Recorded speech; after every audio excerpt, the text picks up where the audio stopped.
Assalamualaikum warahmatullahi wabarakatuh. Yang terhormat kepada Bapak Jakarsi MPD selaku dosen mata kuliah Pendidikan Agama Islam. Pertama-tama saya izin memperkenalkan terlebih dahulu. Perkenalkan, nama saya Nisa Fadila dengan NIM 19232320 kelas 19 4.13. Di sini saya akan memaparkan tugas mandiri saya yang berjudul Pandangan Islam terhadap pentingnya sholat.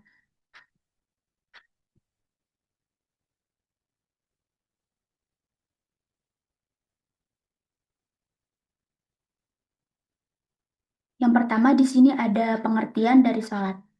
Sholat merupakan salah satu ibadah utama dan terpenting dalam agama Islam. Secara bahasa, sholat berasal dari kata bahasa Arab yang berarti doa. Sedangkan secara istilah syariat, sholat didefinisikan sebagai serangkaian ucapan dan perbuatan yang dimulai dengan takbiratul ihram dan diakhiri dengan salam, dengan syarat dan rukun tertentu. Sholat menjadi sarana komunikasi langsung antara seorang hamba dengan Allah Subhanahu wa Ta'ala. Melalui sholat, seorang muslim mengekspresikan ketundukan, pengabdian, dan rasa syukur kepada Sang Pencipta. Sholat juga menjadi media untuk memohon petunjuk, ampunan, dan pertolongan dari Allah.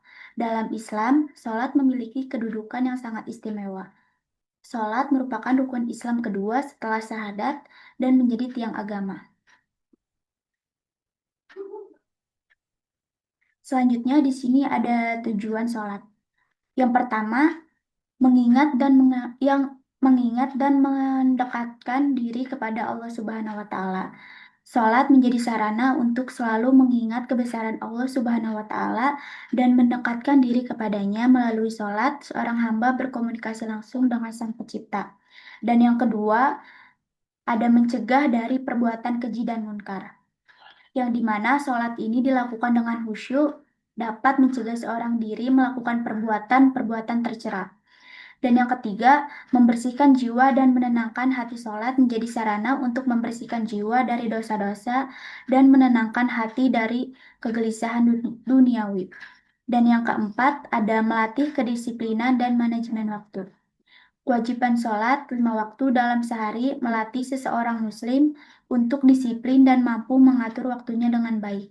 Hal ini akan berdampak positif pada aspek kehidupan lainnya. Dan yang kelima, memohon pertolongan dan petunjuk dari Allah. Melalui sholat ini, seorang hamba memohon pertolongan dan petunjuk dari Allah dalam menghadapi berbagai persoalan hidup. Selanjutnya, di sini ada syarat sah sholat. Yang pertama, Islam. Orang yang bukan muslim tidak sah sholatnya. Dan yang kedua harus berakal. Anak kecil yang belum mumayyiz atau orang gila tidak terkena kewajiban sholat. Dan yang ketiga ada balik. Dan yang keempat ada suci dari hadas kecil dan besar. Harus berwudu atau mandi junub jika dalam keadaan hadas besar. Dan yang kelima ada suci badan, pakaian, dan tempat dari najis. Tidak boleh ada najis menempel saat sholat. Yang keenam ada menutup aurat. Laki-laki antara pusar hingga lutut, sedangkan perempuan seluruh tubuh kecuali wajah dan telapak tangan. Yang ketujuh ada masuk waktu sholat. Tidak sah sholat yang dilakukan sebelum waktunya. Dan yang terakhir ada menghadap kiblat. Harus menghadap Ka'bah di Mekah. Boleh kira-kira saja tidak tahu arah kiblat dengan pasti. Selanjutnya di sini ada rukun sholat. Yang pertama ada niat atau niyah yang diartikan dengan berniat dalam hati sebelum takbiratul ihram. Dan yang kedua ada takbiratul ihram, yaitu mengucapkan Allahu Akbar saat memulai sholat. Yang ketiga ada berdiri bagi yang mampu. Wajib berdiri di sholat fardu jika mampu. Dan yang keempat membaca surat Al-Fatihah, yang dimana setiap surat Al-Fatihah ini wajib di setiap rakaat. Yang kelima ada ruku, yaitu membungkuk hingga tangan sampai ke lutut. Dan yang keenam ada tumaninah saat ruku, berhenti sejenak, tidak tergesa-gesa. Dan yang ketujuh ada itidal, yaitu berdiri tegak setelah ruku. Yang kedelapan ada tumaninah saat itidal. Yang kesembilan sujud 2 kali, yaitu yang dimana dahi dan hidung menyentuh tanah. Yang kesepuluh ada tumaninah saat sujud. Yang ke-11 ada duduk di antara dua sujud.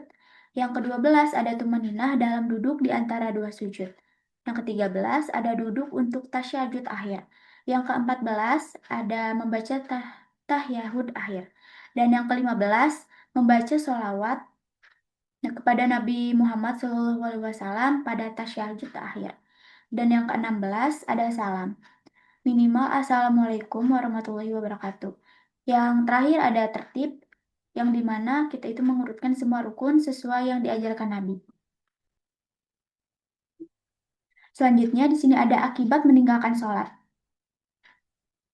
Akibat meninggalkan sholat di dunia, ini yang pertama dapat hilangnya keberkahan dalam hidup. Yang kedua ada gelisah, cemas, dan hilang arah tujuan. Yang ketiga ada jauh dari petunjuk Allah Subhanahu wa Ta'ala. Dan di akhirat ini yang pertama ada terancam siksa neraka Sokar dalam surah Al-Mudatsir ayat 42 hingga 43. Terus juga yang kedua ada dianggap kufur atau munafik. Dan yang ketiga ada amal lain tidak diterima jika sholat rusak. Selanjutnya di sini ada pandangan ulama tentang pentingnya sholat. Yang pertama, dari Imam Abu Hanifah atau mazhab Hanafi. Barang siapa yang meninggalkan sholat karena mengingkari kewajibannya, maka ia kafir menurut ijma. Dan siapa yang meninggalkannya karena malas dan meremehkannya, maka ia telah berdosa besar, dan penguasa boleh menghukumnya. Imam Abu Hanifah sangat menekankan bahwa meninggalkan sholat bukan hal sepele, karena termasuk dosa berat dan bisa menggugurkan iman seseorang jika disertai pengingkaran. Selanjutnya yang kedua,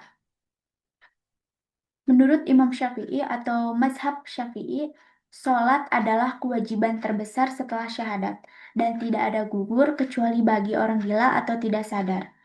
Imam Syafi'i berpendapat bahwa sholat tidak bisa ditinggalkan dalam kondisi apapun selama akal masih ada.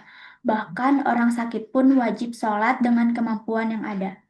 Dan yang ketiga, menurut Imam Al-Ghazali atau Hujatul Islam, sholat adalah mi'rajnya orang mukmin. Dalam sholatlah seseorang menyatu secara rohani dengan Tuhannya. Dan darinya lah jiwa disucikan. Imam Al-Ghazali menekankan dimensi spiritual sholat sebagai sarana pembersih hati dan jalan untuk mencapai kedekatan sejati dengan Allah Subhanahu wa Ta'ala. Selanjutnya di sini ada dalil tentang sholat dalam Al-Quran. Dalam surah Al-Baqarah ayat 238 yang berbunyi, Hafizu ala sholati was-sholati al-wusta wa qumu lillahi qanitin. Yang artinya, peliharalah semua sholat fardu dan sholat wusta. Berdirilah karena Allah dalam sholat dengan khusyuk. Dalam tafsir Wasij, ayat ini menjelaskan bahwa Allah memerintahkan umat muslim untuk memelihara sholat dengan sungguh-sungguh, baik secara pribadi maupun saling mengingatkan satu sama lain. Selanjutnya, dalam surah An-Nisa ayat 103 yang berbunyi, فَإِذَا قَضَيْتُمُ الصَّلَاةَ فَاذْكُرُوا اللَّهَ قِيَامًا وَقُعُودًا وَعَلَى جُنُوبِكُمْ وَإِذَا تَأَمَّنْتُمْ فَأَقِيمُوا الصَّلَاةَ إِنَّ الصَّلَاةَ كَانَتْ عَلَى الْمُؤْمِنِينَ كِتَابًا مَوْقُوتًا.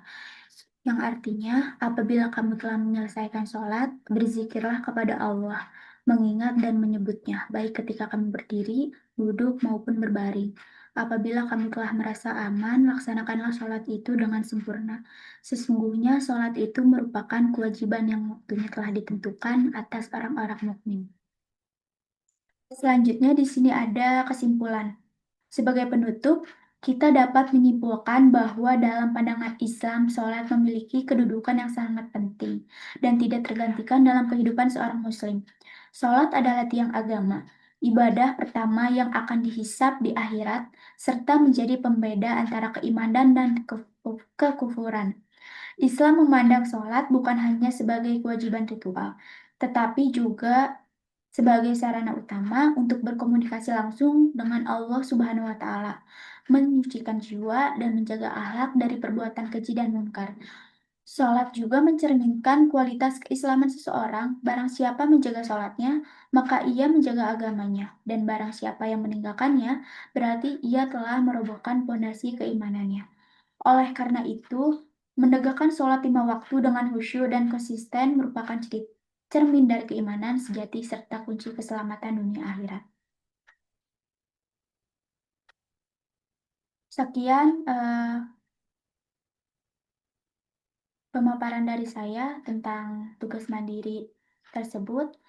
Maaf apabila masih banyak kekurangan.